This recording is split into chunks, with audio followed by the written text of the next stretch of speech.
Multiple school districts have already reported some positive COVID-19 cases amongst their students. But as our Derek Francis explains today, one school district is dealing with something that not a lot of people have seen coming, Derek.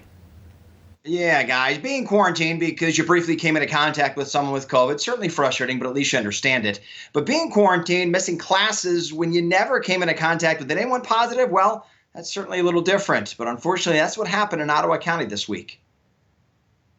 After months of planning, Friday, Allendale Middle School's what-if scenario got its first test. We went to get seating charts for each class that student was in.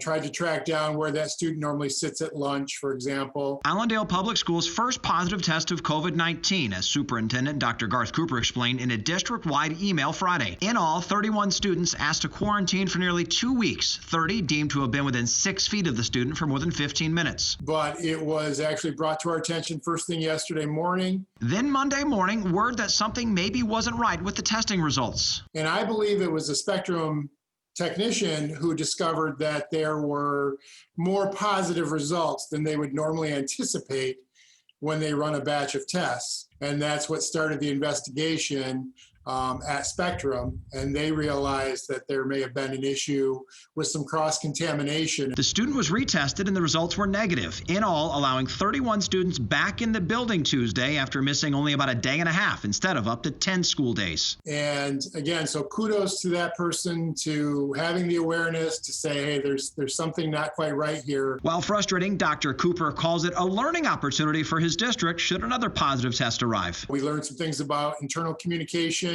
and communication with parents that I think we can improve on. And so from that perspective, you know, as an educator, you always like those moments when you can learn from them. Yeah.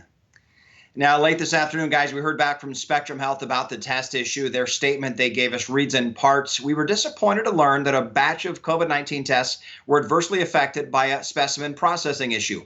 Our laboratory team acted quickly when they discovered the problem, notifying families and retesting as appropriate. We understand the situation may have caused disruption and anxiety for the families affected. It went on to say more. We have that full statement listed on our website. It was rectified quickly, guys, and all things back to normal today again. We're live in Jenison. Derek Francis, Fox 17 News. All right, Derek, thank you.